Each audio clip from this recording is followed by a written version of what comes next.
गरेर मात्र माथि जाने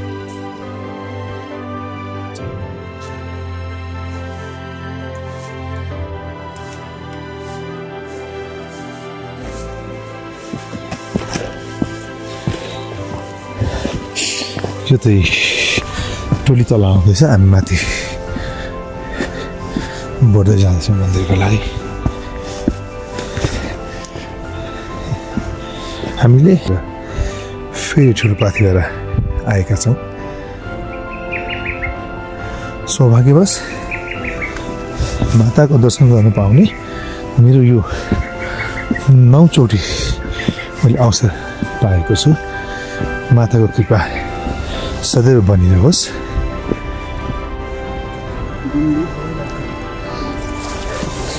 यो चाहिँ दुईटा बाटो यहाँबाट छुट्ने गर्छ एउटा चाहिँ ठाडो उकालो बाटो छ यो तर यो छोटो हो अनि यो चाहिँ अलिक लामो बाटो तर अलिक सजिलो बाटो हो तपाईँ यदि पहिलोचोटि आउनु हुँदैछ भने तपाईँहरूले यो बाटो प्रयोग गर्न सक्नुहुन्छ र हिँड्नमा सिपालु हुनुहुन्छ भने ठाडो उकालो बाटो गए पनि हुन्छ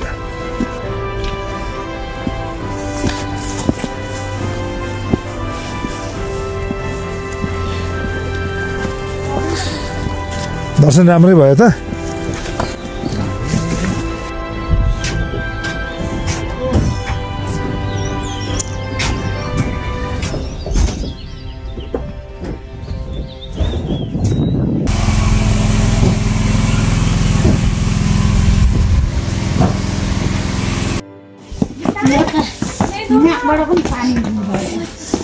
नाकबाट पनि पानी निस्किन्छ चढ्दाखेरि निस्किएन अहिले झर्दाखेरि निस्कियो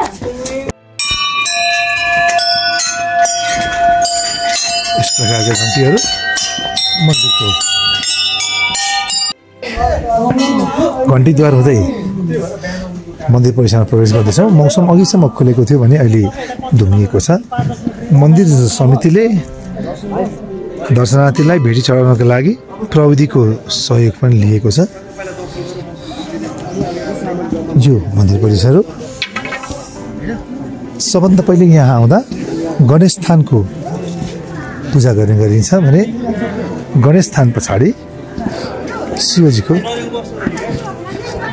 पूजा गर्ने गरिन्छ सो पश्चात अगाडि बढाउँदै अरू पूजाहरू गर्ने चलन रहेको छ आज मन्दिरमा मैले अघि भने जस्तै खासै भिड नरहेको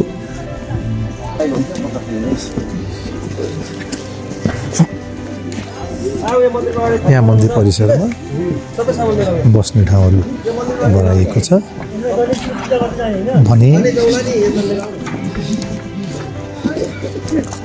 मन्दिरको बायाँतर्फ भाकल गरिएर ल्याइएका त्रिशूलहरू घन्टीहरू चढाउने व्यवस्था गरिएको छ यहाँ तपाईले आफूले ल्याएको घन्टीहरू त्रिशूलहरू जसले यहाँ देख्न सक्नुहुन्छ यहाँ त्रिशूल र यहाँ घन्टीहरू घन्टी चढाउने अर्को ठाउँ पनि राखिएको छ यो चाहिँ बलिस्थल छ बलिस्थल पूजा भन्दा अलिक छुटाइएको छ ताकि दर्शनार्थीहरूलाई यसले समस्या नगरोस् र यो मन्दिर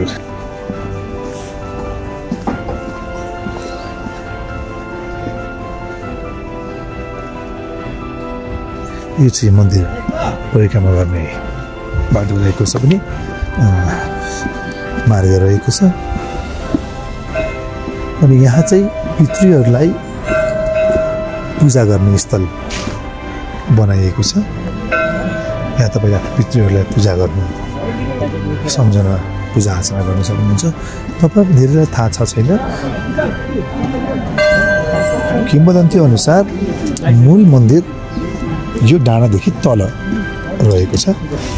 यो मूल मन्दिर यहाँ डाँडादेखि तल रहेको छ र त्यो ठाउँ भिरालो भएको हुनाले पछि त्यो प्रतिमालाई यहाँ माथि ल्याएर स्थापित गरिएको थियो। यो परिसरमा ल्याएर स्थापित गरिएको हो। मूल मन्दिर अहिले पनि त्यहाँ छ, उडाउडाहरू छ।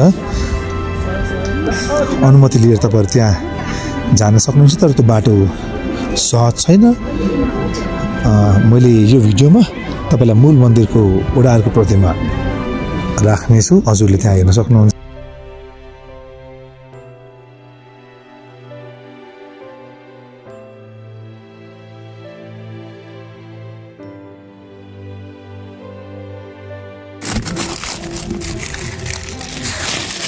चावलले गर्दा काम लाग्छ अलिअलि बोक न।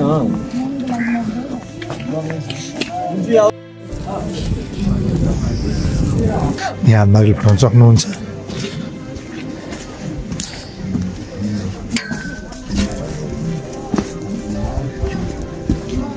भने यहाँ चाहिँ देवी पाथेभाराको मूल प्रतिमा, जुन प्रतिमा राखिएको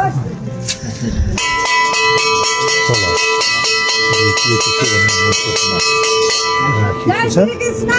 अनि त्यस्तै यहाँ अन्य देवी देवताहरूको प्रतिमा राखिएको छ। र यहाँ देख्न सक्नुहुन्छ भने धातुले बनाइएको मूर्ति रहेको छ। आजको दर्शन भिड नभएको हुनाले यति नै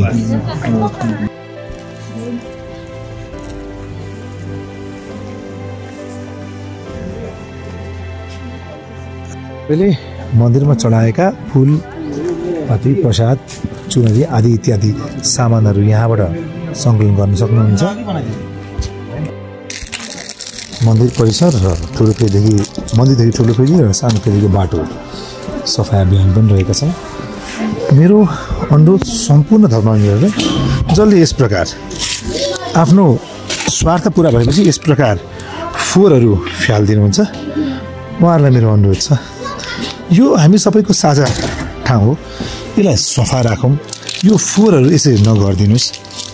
हेर्नुहोस्, यहाँ फोहोरदेखि यो आधा मिटर पनि यो डस्टबिन टाढा छैन।